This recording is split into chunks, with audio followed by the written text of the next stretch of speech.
All right, enough of that filth. Back here with some more magic here to close out the day. I'm Dom Harvey. I'm here with Tim Schultz, and we are about to bring you round 8, the last round here on Saturday of SCG Columbus. We are going to see if Travis Brown can continue his undefeated run here in our feature match area with Mono White Hammer after that, after cheating death, I think it's fair to say, in that last round. Going to see if he can be atop the standings at the end of the day. And then we also, for the real ones who were here from the start earlier in the day, the 70 card, 4-color Beanstalk Omnath player, who we saw all the way back in round 1, is over there in our backup feature. Going to see if they can be joining Travis atop the standings as well. For now, though, Travis Brown here on your left, Marcus Daranzadi on Temur Rhinos on your right.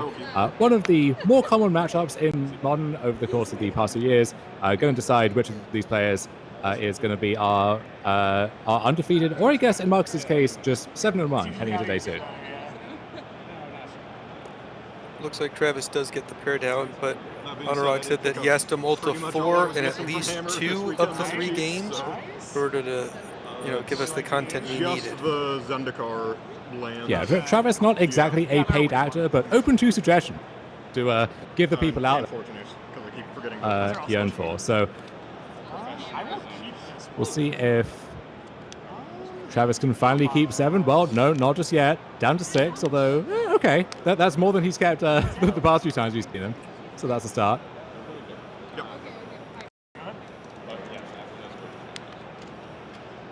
Seeing the aggressive mulliganing coming out of normally the Tron decks and what we've seen here with Travis or with the Rakdos deck, what are your thoughts on the current mulligan and turn-based system? Do we need to revise the London mulligan with how powerful it is to go first?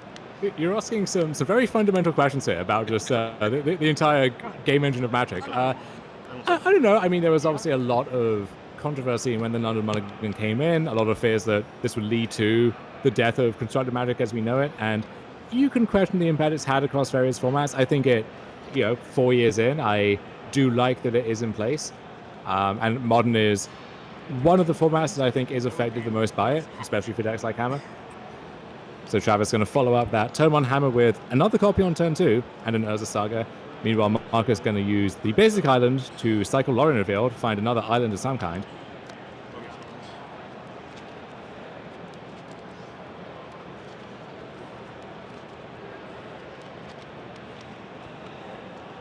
Tell me about it without telling me about it. The original London mulligan, when it was revealed, was supposed to hit in right before GP Easter in Niagara Falls. And so I was doing some testing then. They had released it on Moto before it was released in paper. And the fear was that it was going to increase the number of A+P combo decks. And looking at where Magic is now as a format, I am glad that it did not impact the A+P combo decks. What is this here from Travis? Paradise Mantle, okay. Shock 16. And this is one of the slow Saga draws from Travis, but you see there with 3 artifacts already, the construct being a 4th one, and then a 5th. Like, these 2 constructs, each is larger than a Rhino token would be. So he can just force Marcus to deal with both of these constructs before he can make any headway and advance his own plan in the meantime. I assume either Shadow Spear or Springleaf Drum going to jump out from this one here. Travis does seem to get Springleaf Jump a lot. I'd like to see a Shadow Spear, but... There's a drum, and he does have Surge of Salvation back up as well to deal with at least the first piece of interaction. Just another Saga as well. And yeah, now the drum lets him play the Saga and still have the white mana up, so... He might, I guess he technically cast those hammers, but he might just take over this game without actually casting any meaningful spells. Oh my god, yeah.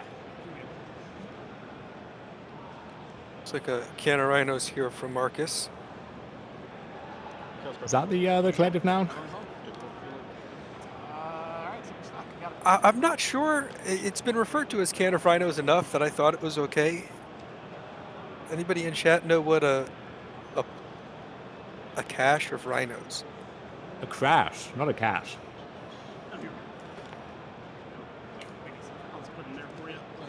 probably need more than 2.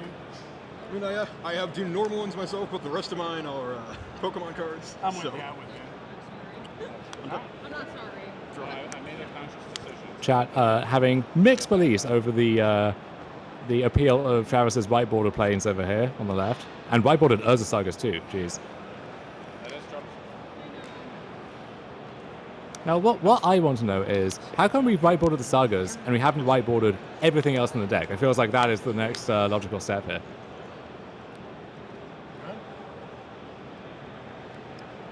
I'm not sure. The whiteboarder duels has been fantastic for fetching purposes. Stands out, really easy to find. You only run a couple. So totally works for me. Yep. Looks like a search here from Travis. Oh, Yeah, it's fine.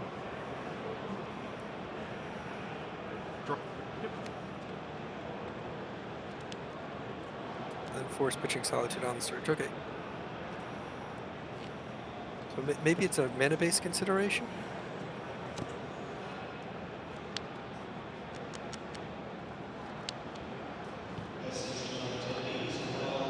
Saga threatening to churn out a 6/6 on this turn as well. So unless Marcus has at least one more good piece of removal, I don't know if he can even afford to attack it. I can't read my. Yeah, I can. Stuff my red. You got it?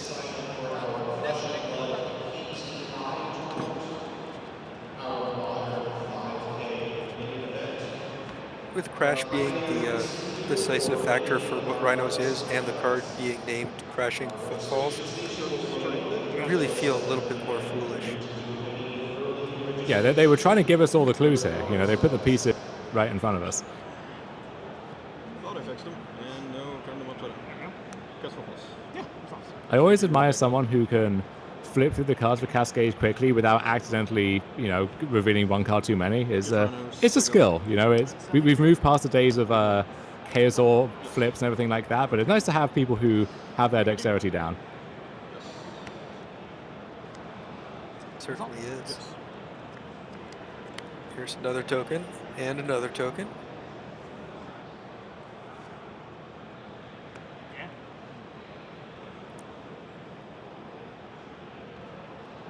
There's a Shadow Sphere.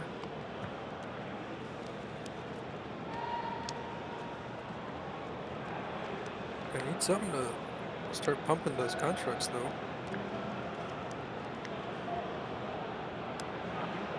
Sure.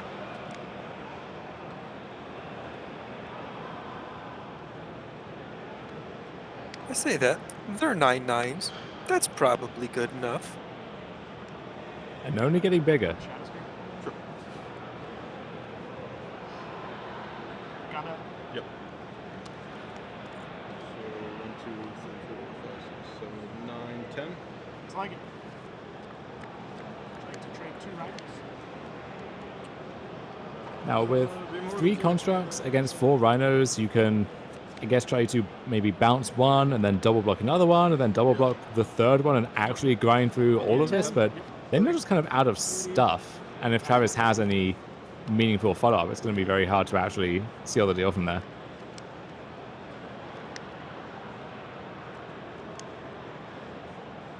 And Travis is going to gain a boatload of life in the meantime, so he's going to have many more to actually dig for, again, really anything that can pick up equipment and keep the pressure going. Quick here. Sure. Tap. Draw.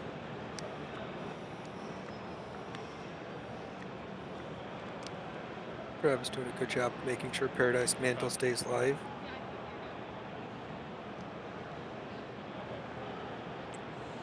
Jumps and covers. Right outside. Pass.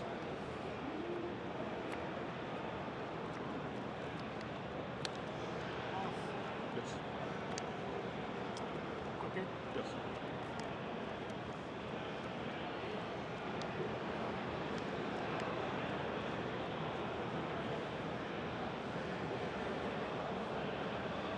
Inkmoth Nexus joining the mana base there for Travis. Which, that with Shadow Spear by itself, not that impressive, but if Travis can find the Nettle Cyst, for example, you know, one of the more distinguishing features of his deck, then the analysis matters, and then basically anything you attach it to will matter a lot as well. 7, 8 currently. 8 and 9. Travis getting in with both here. Has the ability to turn him into a 9, 9, 10, 10 with the activation of the Cloth Nexus. 9 and 10. Yeah, if Marcus has another Violent Outburst to get those Rhinos to 5 power, then could actually field some trades. Double block. It looks like he is just going for the Yes. attempted double block instead. Bounce.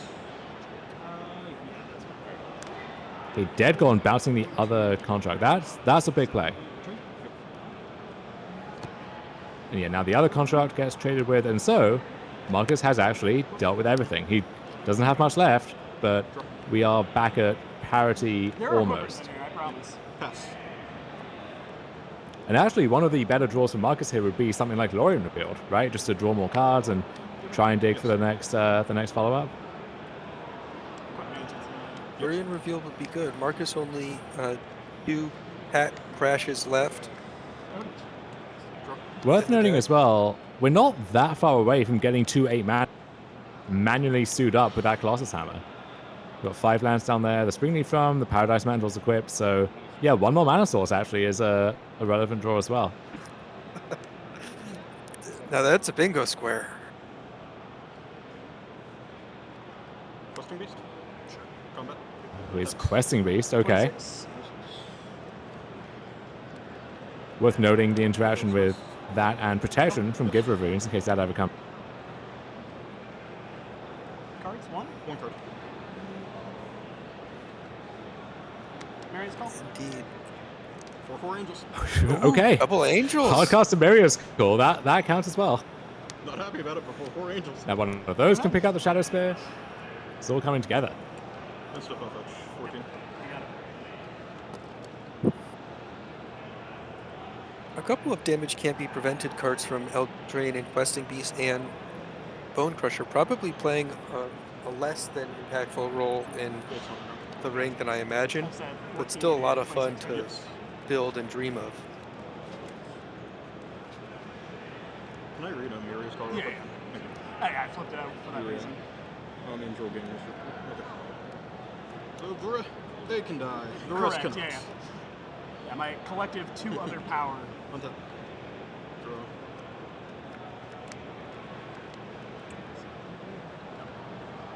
Combat. Yep. Attack. 22. Pass. Shadowsphere doing some work. Travis still at 22 after taking 2 hits from the Questing Beast.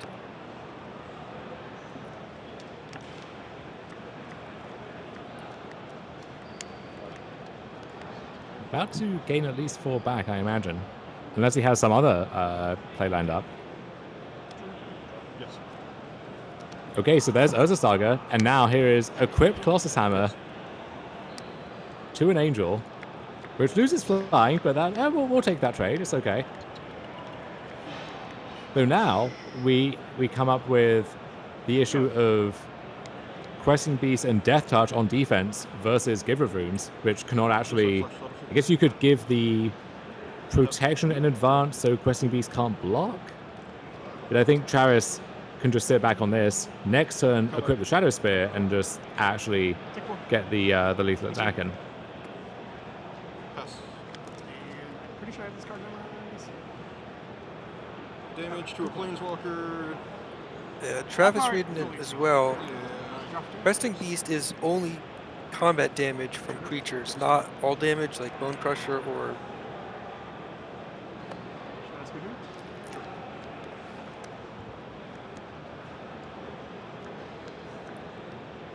Found out. Yep. Yep.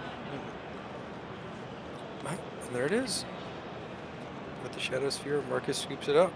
Game 1 goes All right, to Travis. did not have a 15/15 life-linking Angel token attacking for lethal on my bingo card, but if I did, we'd get to happily cross that square I off. got distracted and It's a long day. It's a long day. like the moment you went The flame 15, hammer, I'm 15 like, Angel without there's flying. a thing in my hand. Right, which is I know with the new Doctor Who Angel and stuff, they you assume that flying is always in there until proven otherwise, but yeah, a weird outcome to end up in. We see Travis doing that same thing, shuffling a bunch of cards in. We're going to take some out. Drannith Magistrate, one of those cards that is definitely going to remain in the deck there. Great piece of Cascade Hate, which has 3 toughness, and so in the process gets around Bone Crusher Giant, Dead Gone in a way that cards like Lavinia, while more flexible in one respect, would not. So nice perk to staying in the mono white list there. And then deciding exactly what mix of protection spells and so on and kind of tertiary creatures we want to leave in the deck here. I think there's some questions over Solitude. You know, can be a decent card, but there's not really one specific thing you want to be targeting here, so maybe this isn't the right one of those. Looks like 4 copies of the Drannith Magistrate. For all of our Commander friends in chat, what do we think of 4 copies of Drannith Magistrate? I see enough complaints in Commander over the first copy that I think 4 is going to cause some people to lose their minds out there. I called all angels. I kind of hope so. I mean, it's a 1/3. In Commander of all formats, certainly Lightning Bolts can stick around longer. No, Tim, hold up. It is incredibly impolite to use interaction on something an opponent controls in a game of Commanders.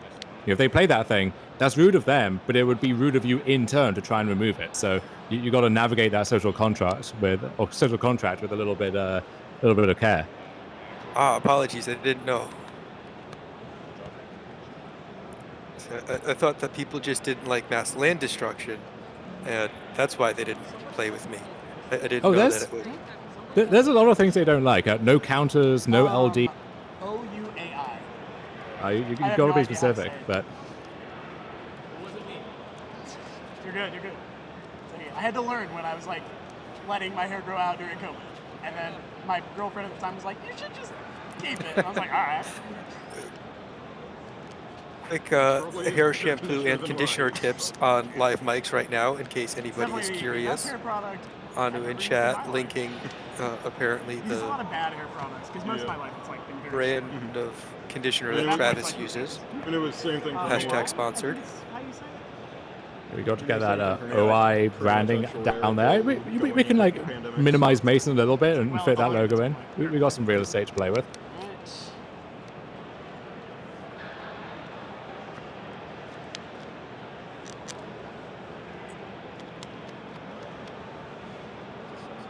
Okay. And Travis with what looks like a pretty decent hand here. Finally gets to keep 7 in an attempt to defend his game on win and move to 8-0 in our tournament here. Going to lead with turn 1 Giver of Runes. Marcus quickly fetching EOT. Going to see if there's a dead goal or something like that to clean that up, or if we're just fetching a Triome or island cycling instead.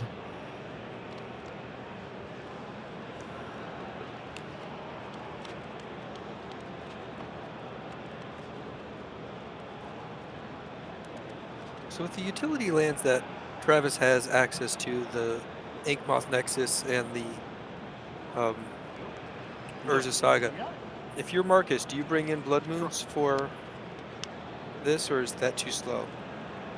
I think it's pretty stock to bring in Blood Moon out of the Rhino side here, especially as well, even in this mono white version, for Amiria's Call and so on, you can actually cut Travis off double white for Pure Steel Paladin some of the time, and especially just dealing with Saga is so important that, yeah, would not shock me to see the Blood Moons in, especially on the play. That might be a tactic that you want to move away from a bit on the draw, but certainly on the play, I'd expect to see Blood Moons here, and I think Travis is going to expect that too. As soon as I see it.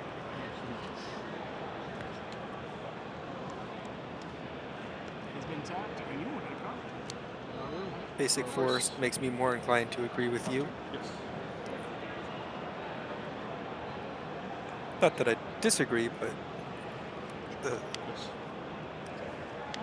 And Travis going to attempt the Urza Saga anyway, crashing for 1 with his Gift of Runes that isn't getting up to much else, and so yeah, if Marcus has the Blood Moon on this turn, that's going to be pretty backbreaking.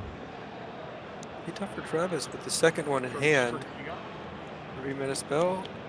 Charlotte's Agent, which is almost a relief to see here, 10 power flooding the board instead of losing the Saga.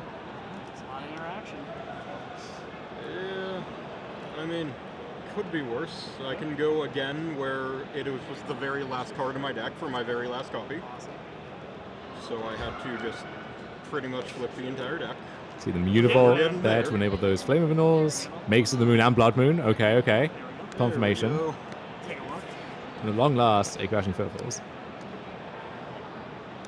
And enough cards revealed in that cascade that it's actually worth looking through that pile and reverse engineer what's more likely to be in Marcus's hand left.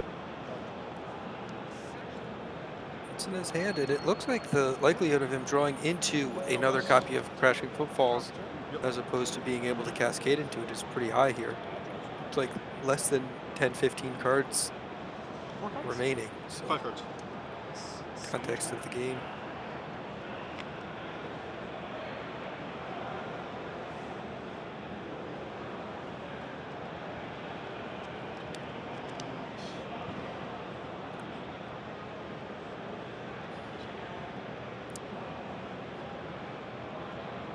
Travis thinking on the play, that might be enough here.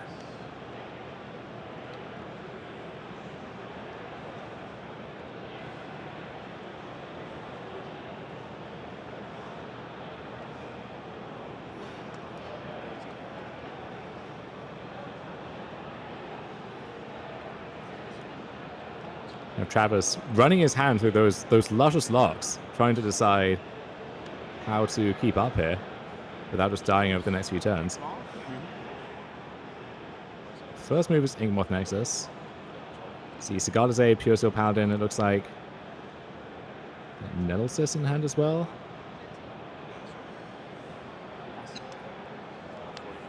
Okay, just gonna pass, and with the intention of making at least one construct.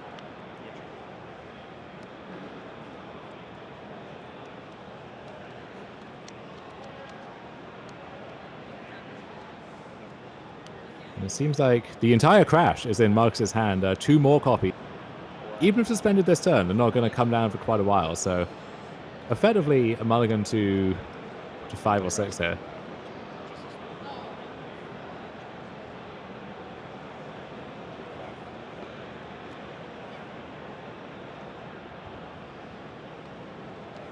Combat. Blocks. Damage. Shortly after reveal, there was a couple of... Pass.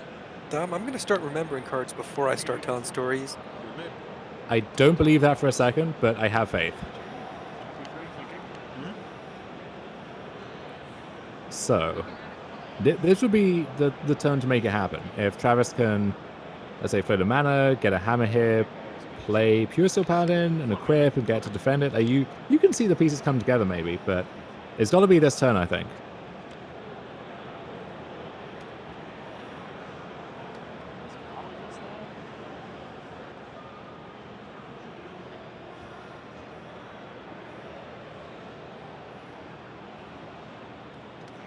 Hammer shuffle that to the front. Makes sense. Full hand to be working with here. Is that a Steel Shaper's Gift hidden there in the middle? Looks like it.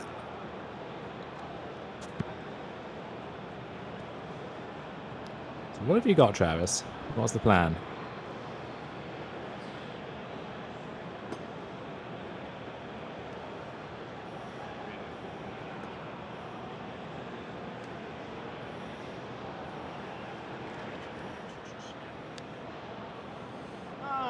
Paladin. Results. Let's go ahead and spin it. Yes. Yes.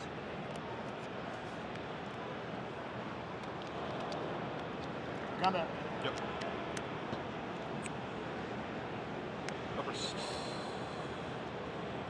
Trigger. Sure.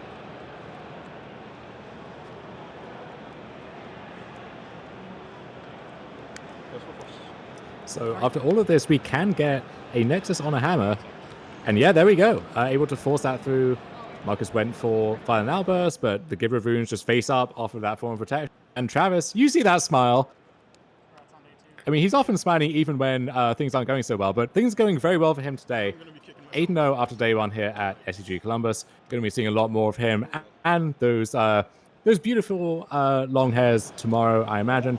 And for now, we're moving onto our backup table between Vanessa Clark, again, Mono White Hammer, and then Victor Sansing, who we saw towards the start of the day on 4-color Beanstalk. And you see, hard to see from this angle, that deck a little taller than you might be used to. That is because Victor is arriving with a full 70 cards with Beanstalks and who only knows what else.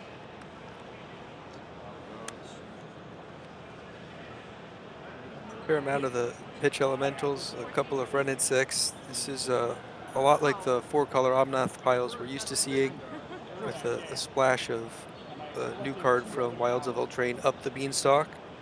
For anybody who's not familiar with it, it's got it's a 2-mana cantrip that draws a card whenever you cast a spell CMC 5 or greater. Which is not really what you have in mind in this matchup, where if you have that kind of card advantage engine going, you're probably... and I think the matchup traditionally has favored the 4-color deck for that reason, as you have all of this, you have these big card advantage engines, you're not really looking for something in between to fill those gaps, but it can't hurt, I suppose.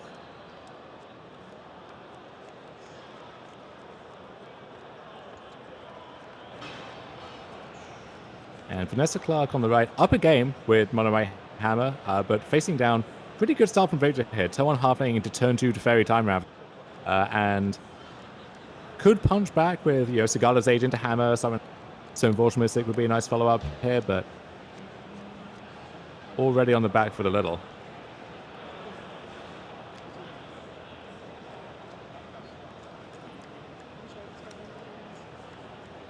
Indeed, the instant speed hammers are quite nice for combat math, and Victor saving himself some brain power during combat. Up the Beanstalk does have a little bit of the Innkeeper feel from back in standard pre-bans or historic pre-bans. I forget which formats it got banned out of first and fastest, but the card advantage of just a 2-drop, slow as it is, taking advantage of the powerful pitch cards, all of the forces, all of the elementals, is really kind of entertaining. I saw a lot of hype on the card, and Victor being 5 and 2 makes me believe that it can live up to at least some of it. Like the moment you went playing camera, I'm like, there's a thing in my hand. Checks out. The Seiju there in hand as well. A nice form of insurance against any of the explosive starts from Hammer. If you have the land drop to spare, which it looks like Victor's going to need all of those to actually cast some spells here. And with what they have right now, Victor has, I guess we can, we're casting Fury with the other Fury to clean up this board. That's fine. But we can't actually cast the Solitude or that other Fury, given the lands we have at the moment. So one halfling comes in. I think the other one about to join this party too. There it is. Now back on Vanessa. Victor deciding not to play the land drop for the Beseju, which I do agree with. And here we see the Half-Lights and the Solitudes again, similar to that Golgari matchup from earlier, where Halfling only casts colored spells if they are legendary.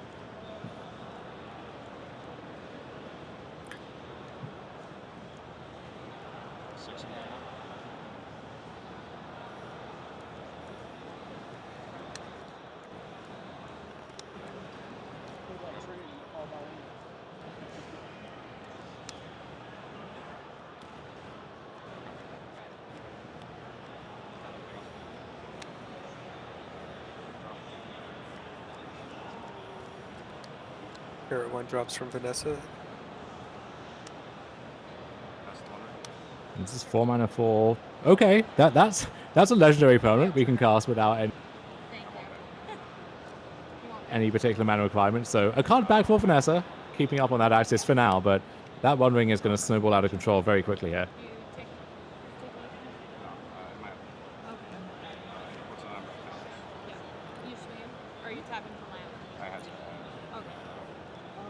Indeed, and is the wording on Halfling like the wording on Cavern of Souls, where the red mana makes the One Ring uncounterable. I had to learn when I was like letting my hair grow out during COVID. You can also tap the halfling for colorless, but yeah, if you can tap it for whatever you want and then filter that through to get that bonus as well.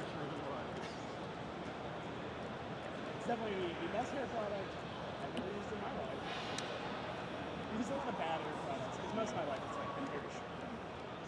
And at that point, it's like, who cares? OI? I think it's how you say it. The same thing for me. I pretty much had short hair until going into the pandemic. So. Well, Vanessa has Colossus Hammer, Shadow Spear, Stoneforge Mystic, and Silent Clearing. And Pure Soul Paladin as the enabler. So kind of has all the pieces lined up. Assuming no timely Solitude or something from Victor right now. Won't be able to convert that into a win this turn again, thanks to the protection from the One Ring. But maybe setting up to force Victor to find something to clear everything up now, or face a certain death on the backswing.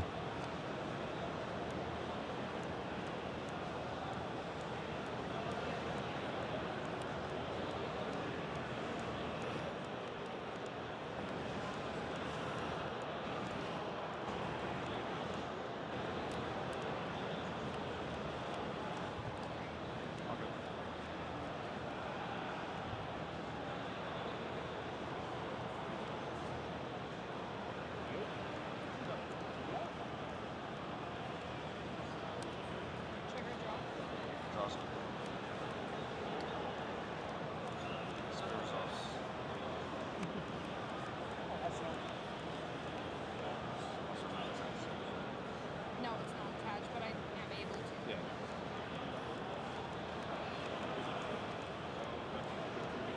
I'll attach this here.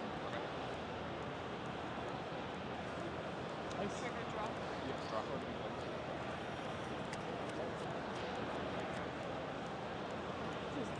Attach the hammer shadow sphere. Yeah.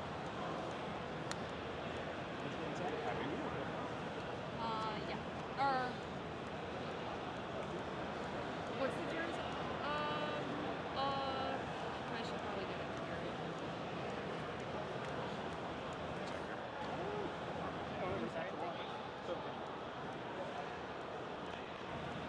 We're at 13,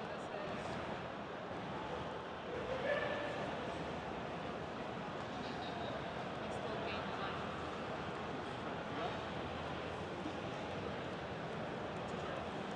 Victor currently has protection from everything, but Teferi does not. So we should see Teferi hit the yard here soon. 11, Here. 12. Could be worse. I can go again where it is the very last card I want for my very last copy. I was at 19. Vanessa up to 32. I'm sorry. 29. Yeah. You're right. 30. Second main. Yep. Gonna move the shadow. Yeah, we're so back, it looks like. Go ahead. As Pure Soul Paladin picks up all of those various equipment, Victor finally gets to take the turn back, and we'll see if they can find something to clear up this gigantic board that Vanessa has put together in the meantime.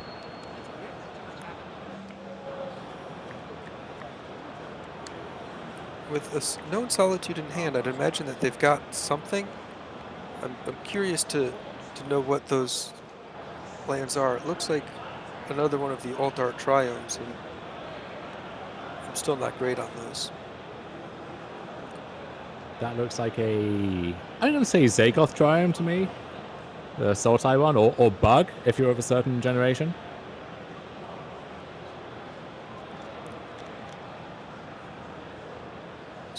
White card or white source still needed for that Solitude.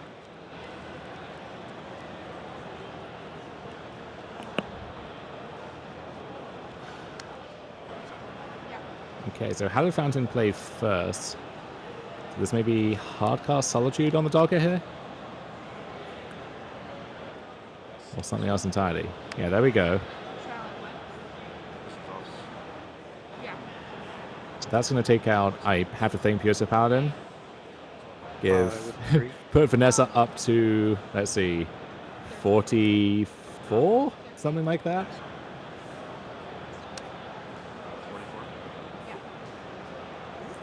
44 by my math, but don't trust that. generally This am a is- fan of vibes over math, but life puddles are a place where you really have to, Have this for land. you know? You can't? I can add it colorless. Or I can add mana for this Like on my turn. Yeah, Okay. yeah, I could. I thought you were asking to do that on my turn, just this one. Oh, no. You're right. Draw straight. 5. Yeah. Victor looks to be stabilizing. Yeah, although another window for Vanessa to follow up here would need maybe another Pure Steel Paladin or Forge New. Does have a Stoneforge Mystic, but that's going to take at least a turn to become active, unless we do have one of those effects. You can add a colorless or any color. That script is bigger than I thought. The only card that I Colors can had eyes on, I thought, was the Stardust Age. So I'm curious to see what else you can do this turn. But every time you say Forge Anew, I don't hear it correctly, and I go on Forge Anew, and that makes me very happy.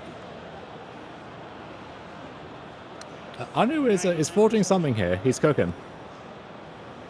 So here is Sigarda's Aid, which not relevant for those equipment in play, but if there is a follow-up hammer, and we do have the Stoneforge Mystic to unlock that, then you can maybe work something out. And so,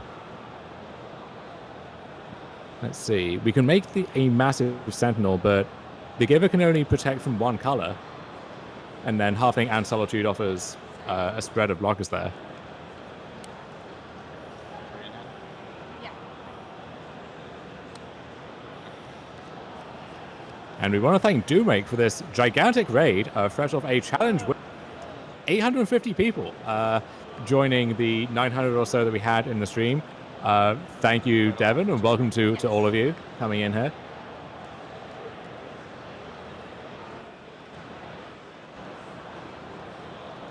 Nice little victory lap for Doomrake, who you can find giving commentary on the stream, often from time to time.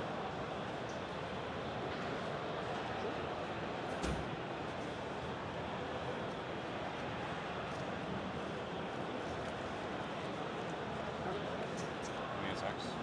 Huh? Give me a sex. Oh, you're shuffling it. I was like, where did my deck go? Yes. Speaking of Doomwake and this channel, I think that Devin is a week 3 or week 4 competitor in the Modern Super League.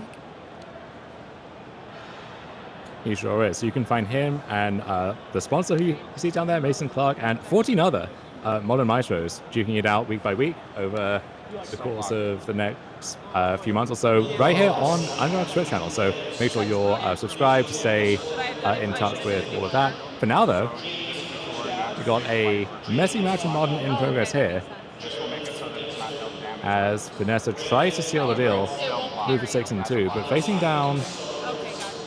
Then it doesn't matter. gets a lot of confusion over Delighted Halfling to start. Going to see what the issue is there. Yeah, it looks like mid-combat we're going to use the hammer to make a big Sentinel, kill off the Halfling.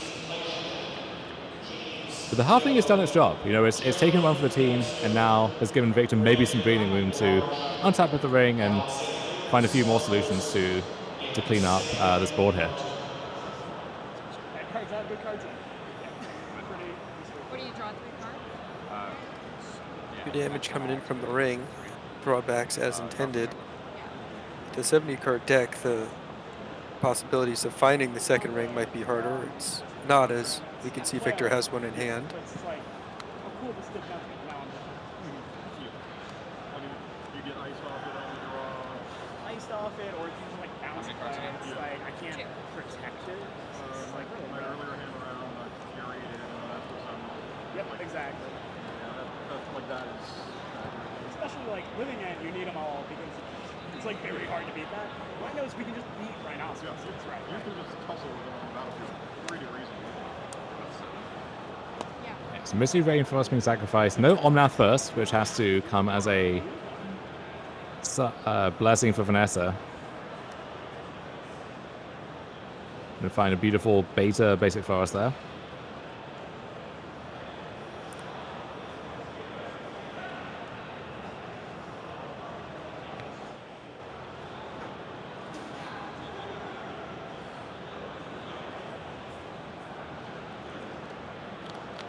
Does it look like 2 copies of Besacio in there to you? At least one. Not gonna stake a claim on the other one just yet, but would not surprise me. And here is a follow-up One Ring, replacing the first, offering another turn of protection. That will not be. Vanessa gets a card back from the humongous Esper Sentinel. Victor wisely choosing not to pay 11. Protection. He would if he could, but Until my next turn. From everything. and Solitude actually gets a swing in here too. It's in your Something of a free attack.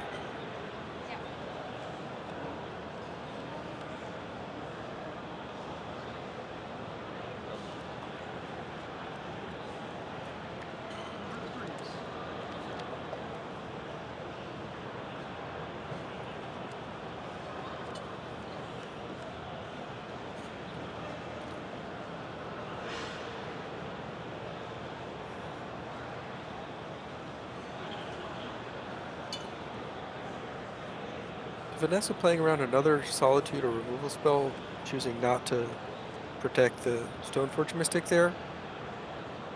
The Until you're 3 life, or how nitty gritty this is about to become, you think that's got value to it? I don't think so. It feels like if Vanessa wins this game, it's going to be with one kind of conclusive final blow, and you don't want accidentally take any shields down to dissuade that. As it turns out, we know Victor has copies of Besaiju, and then whatever the ring bestows upon them over the next few turns. So going to be a lot to slog through regardless. There's the first copy of Sword of Salvation, which can help there maybe.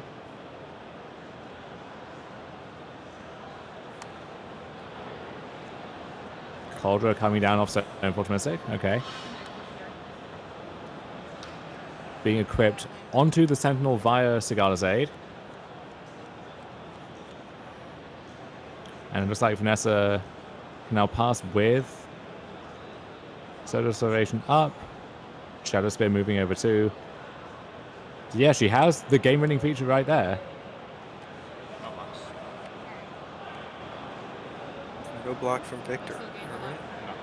I don't gain it. Oh, because damage doesn't get through. You're You don't right. have to attack if you don't want to. Huh? You don't have to attack Alright. if you don't want to. Duh. I will, Yeah, getting a tiny reminder about the protection there. It's all about sending a message, though. Even with the ring, you got to attack in. Take the damage, right? From tapping it up. Yeah. Yeah, so the surge being drawn out by that first Besaiju. Victor has to feel happy having that second one ready to go. Gonna draw a card with the ring at a turn. First and foremost here. Take damage.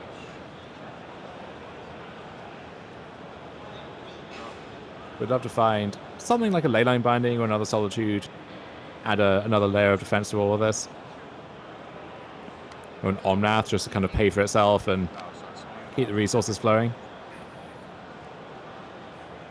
Speaking of resources flowing, there's a third ring.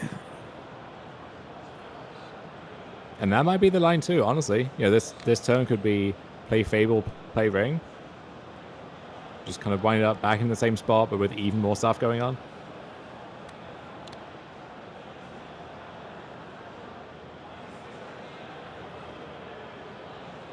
An interaction I haven't run into before is the course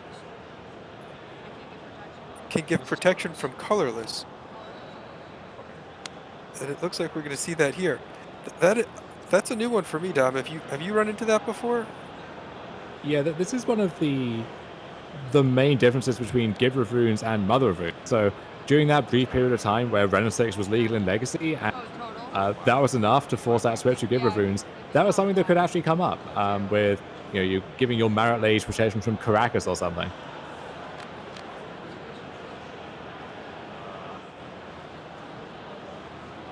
Giving away what I was up to during that time period, I suppose. But anywho, we see Teferi Time Raveler here.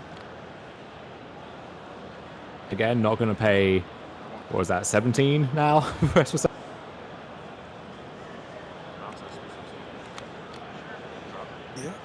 Teferi's going to bounce the Sentinel back after all of that. But we are back in a position now where if Vanessa can find a Pure Steel Paladin or some other way to acquire stuff, then you might just see this lethal blow out of nowhere. Like a red. Shock this up. That's red. Yeah. It's Ren picking up Beseiju, so threatening that Ren Beseiju lock of sorts every turn after this one. With a Horizon Cycle and Forge Anew coming, I can't stop hearing it. This could still be a lethal turn. Not slamming the second, third ring. Vanessa's got an opening here, should she draw into what she needs.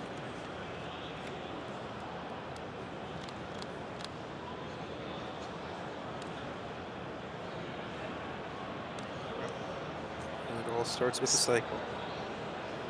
Silent clearing cash in for a new card. On the hunt for something specific. Tap out. Get protection from light. So Stoneforge Mystic gets protection from something. And here's Colossus Hammer off Sigalisade for this lethal blow out of nowhere. So after all of that, Vanessa Clark wins the second game, following up that win in the first game, going to move to 6-2 with Mono White Hammer. We saw Travis Brown just move to 8-0 with the same deck just now. So Hammer poised to have a great weekend so far. And we'll see if Anurag has anything left in store of us for today. We do have over 1,500 of you watching all of this right now. So timing issue aside, we can't actually go back and address that live. Chat noting the issue with Teferi and Hammer off Sigalisade, but that is going to do it for the broadcast for today. We will be back with round 9 bright and early tomorrow morning, right here on the same channel. So make sure you don't miss a second of that. You can catch up on the VODs as well. Until then, we will hand you back to Anurag to sign us out for the day.